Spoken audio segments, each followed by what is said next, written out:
had no list and I had no expectations. And I really was really lucky to meet Tanya. She was amazing, has been amazing for all these years. And couldn't imagine my life without her and our children that we've had and the whole bit. So it's been amazing. And hopefully you guys can find that too.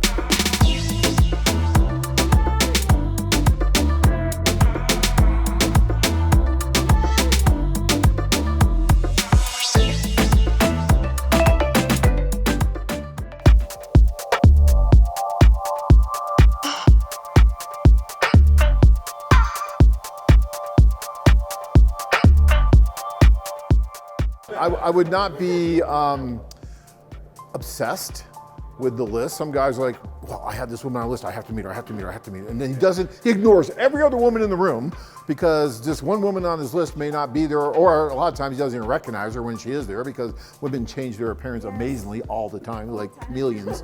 And so all I'm telling you is, understand the opportunity that's before you and take advantage of it. And then if there's someone that you didn't get a chance to meet that you still want to meet, talk to the girls and they'll figure it out, right? And if she's willing to meet, then we'll make that happen during your stay.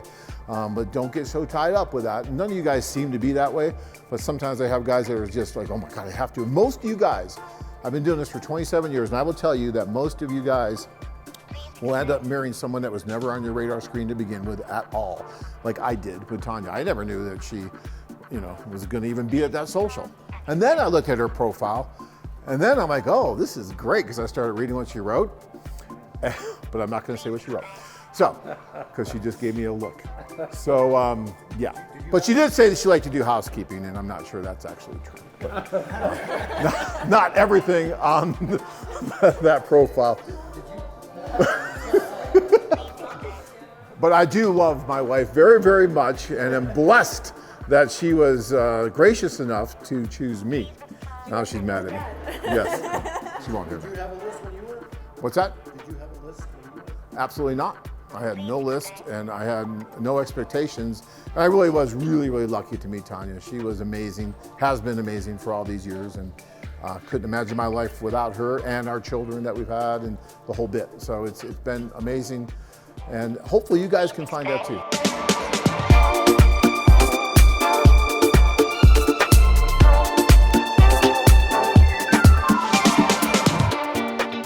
And guys, keep in mind too, when you're at that table, yes, there's 4 or 5 women there, you're polite to everybody because the woman that you're interested in is really watching how you're interacting with the other women as well. And if you're just focused on that woman and you're just kind of like dismissing everybody totally, she's not going to like that because you're right, that's not going to make her feel comfortable. So you're nice to everybody, right? But you're focused on the one that you're interested in. You should be. You should be a little bit selfish because that's good for you, good for her, good for everybody. Because I've had guys that will talk to women saying, well, I don't think anybody's talking to her, so I'm going to spend my time talking to her, even though I'm not interested in her. And that's just a waste of time for everybody, including her, because somebody else probably is interested and you're monopolizing her time for no reason other than you think you're saving her or helping her, and you're not. So you have to be a little bit selfish. And I think it's great that if you feel awkward about asking her for a date right at that table, you can get up a little bit and move, especially after things, loosen up, and then ask her privately with your matchmaker, hey, would you like to go out? But be careful because some of these women may leave early, right? The only time we've ever had a captive audience is when we did it on a ship and they'd have to jump overboard to get out. So this time they don't have to do that. They could actually walk out the door because maybe they got to get home early or something. So if you do like someone, all is right. It's best just to ask right away.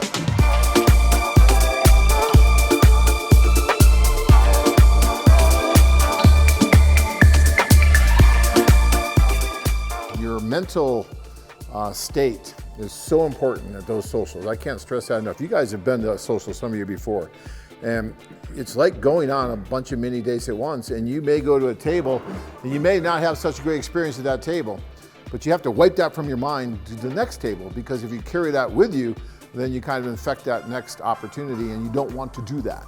And it's hard. It's really not an easy thing. I swear we're gonna get shirts that say I survived my first AFA social, because it's not an easy thing to do, and I really don't envy you guys because I was lucky enough to meet my wife, but I went through the process too. I met her at an AFA social, right? And I had to go through the same things that you guys are going through, but it's not the easiest thing for men to do because we're not used to being the hunted, so to speak. We're usually the hunters. But when you have all these women in the room, all of a sudden the tables change a little bit, and we're not used to that dynamic. Most of us have never experienced it unless you've been on an AFA tour. So, I mean, these wonderful women experience it all the time because they're all beautiful, and when they go in a room, all the men are going this way, and those numbers are always in their favor.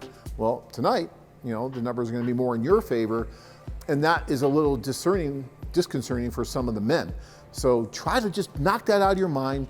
Just have fun. The women are drawn to guys who can smile, have some kind of self-deprecating humor, that kind of thing, right? If you can do those kind of things, you'll be fine, right? Because they love that.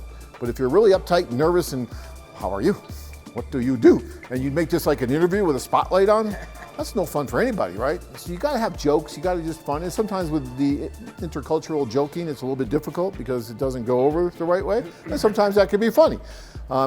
Practice your Spanish on some of the women. I remember in Russia when I would sit down at the table years and years ago, I'd say, "Cocktaila, how are you?" And they're like, "Cocktaila," that's a real informal greeting, right? That you normally wouldn't do. So, but if you do stuff like that, the women all of a sudden, it melts the ice a little bit, right? And so do that, have fun, and the women will be more attractive, right? Just relax. You have nothing to lose tonight, right? Nothing. And everything to gain. So just be yourselves, have fun, and you'll be fine. And ask these guys for anything you need during the social, it'll be great. Do you feel like your search may be hopeless? Check out our website at acapulcowomen.com. If you enjoyed this video, be sure to give us a thumbs up and subscribe to our channel. Then click on the notice bell to get notified every time we add something new.